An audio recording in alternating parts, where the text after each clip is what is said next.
You don't lose confidence in new rooms because something is wrong with you. You lose it because your nervous system is alert, your identity is stretching, and the familiar scripts no longer apply. That moment you step into an unfamiliar space, where no one knows your name, the rules are unspoken, and your body tightens before your mind catches up. That moment isn't failure. It's the edge of growth. Social confidence isn't built where you're already comfortable. It's built in rooms where you're unsure, unseen, and tempted to disappear. Not by being louder, not by performing, but by staying. The truth about social confidence. People often think social confidence is about being outgoing or extroverted. It's not. Social confidence is about inner stability, not outer performance. It's about being secure enough in who you are that you can hold your own even when nothing feels familiar. It's walking into a room and not shrinking. It's having the internal steadiness to say, I don't know how this works yet, but I'm going to find out. It's staying curious instead of shutting down. That kind of confidence doesn't come from a personality trait. It comes from reps, from standing inside the discomfort and choosing to stay open. Why new environments trigger old insecurities? New social settings tend to stir up ancient internal scripts, the ones that whisper, "You're not good enough, you don't belong, you're going to mess this up." These aren't new fears, they're recycled remnants of earlier moments. Times you felt left out, misunderstood, or out of place. New rooms resurrect old stories, and the more unfamiliar the environment, the louder those stories echo. What's really happening is your brain is scanning for danger. It's analyzing unfamiliar faces, unspoken norms, and trying to calculate, am I safe here? Will I be accepted? Should I protect myself or connect? That response is deeply human. But just because your brain raises, the alarm doesn't mean you have to retreat. You can learn to regulate the signal without shrinking from it. You can choose presence over panic, connection over self-protection. If you're noticing how different it feels to walk into new rooms now, and you can sense that confidence isn't about trying harder, but about showing up more honestly.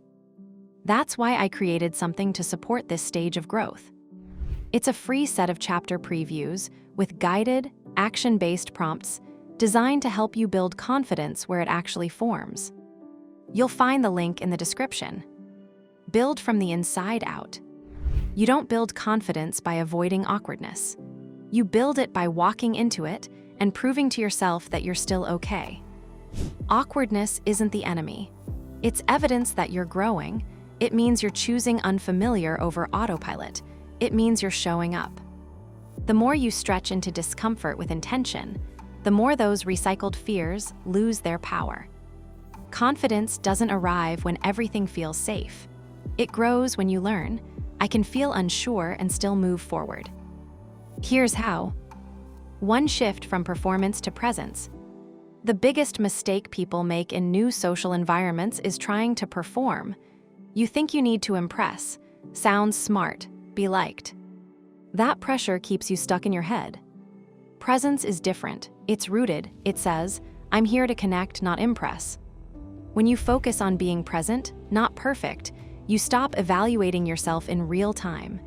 You show up as a person, not a project. Try this. Before walking into a new space, take a breath and set this intention. I'm here to listen, learn, and connect, not to prove anything. That one line can quiet the noise in your head and open the door to presence. 2, get curious instead of self-conscious. When you feel out of place, your brain turns inward. You start overanalyzing. Do I sound stupid?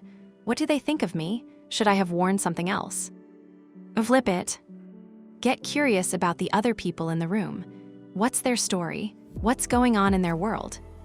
Ask better questions. Give them your attention. Confidence doesn't mean dominating the conversation. It means you don't need to. Confidence sounds like, how did you get into this work? What do you like most about living here? What surprised you lately? Has anything challenged your perspective recently? What's something you're excited about but haven't shared yet? These questions reveal depth. They don't just fill silence, they invite stories. You take the pressure off yourself by focusing on connection. 3. Rehearse, don't overthink. Preparation helps, but don't get stuck trying to script everything. Think of 2-3 things you're comfortable talking about. That's your social base camp. If you get flustered, go back there. It could be a recent book you liked, a podcast episode that made you think, a simple question about the event you're at. Confidence doesn't mean your mind won't go blank. It means you trust your ability to find your way back. The pause isn't failure. It's part of the rhythm. 4. Set small wins. You don't need to work the room.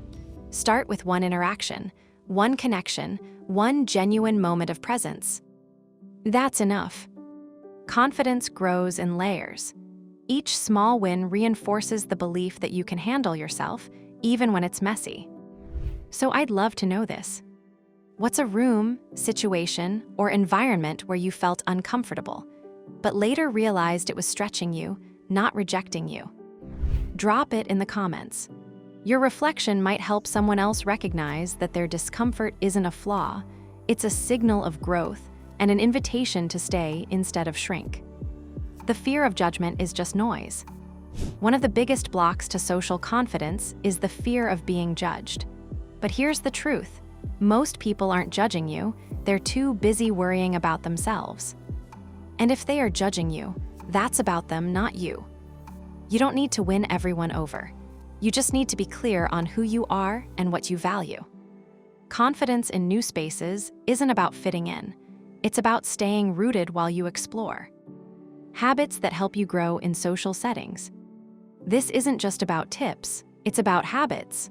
Repetition builds identity. The more you act like a confident person, the more you start to believe it. Here are a few habits that help. Practice presence daily. Turn off the autopilot in small conversations. Be where you are. Ask questions first. Lead with curiosity. It disarms people and lowers your own anxiety. Celebrate micro-wins. Every time you speak up, connect, or stay longer than expected, acknowledge it. Reflect, don't ruminate. After a social event, don't replay what went wrong. Write down what went well, build on it. Put yourself in new environments regularly. Exposure shrinks fear. The more you show up, the less scary it feels. Every habit you practice is a vote for the identity you're building. And in social settings, those votes accumulate fast. Each time you choose presence, ask a question, or name a small win, you're not just acting confident, you're becoming the kind of person who trusts their place in any room. Pick one habit, practice it this week. Then ask yourself not how it looked, but how it felt. Did it bring you closer to connection? That's the real win.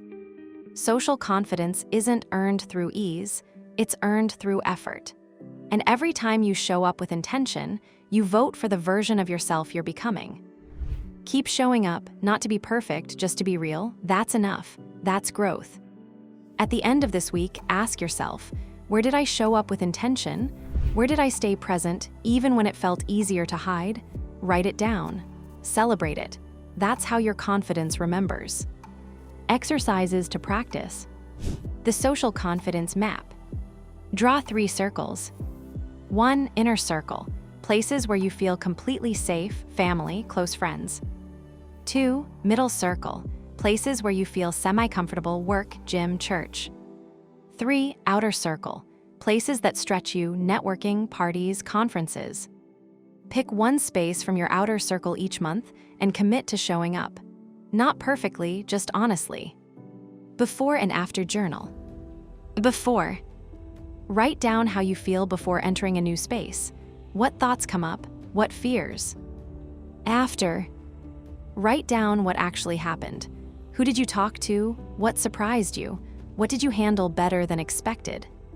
Over time, this gives you evidence that you're growing even when it doesn't feel like it. Confidence doesn't come after you feel ready. It comes when you show up before you feel ready and realize you're still standing. You don't have to fake it. You don't have to force it. You just have to walk into that room, take a breath, and remember, you don't need permission to belong here. Belonging isn't something people hand you. It's something you carry with you. Remember this. You don't lose confidence because you're incapable. You feel it waver when you step into spaces that ask you to grow faster than your comfort allows. You don't need to perform, impress, or become louder to belong. You need presence. You need repetition.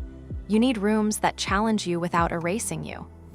When you stay instead of shrinking, something shifts. Your nervous system settles, your voice returns. And you realize you were never an outsider. You were just becoming someone new.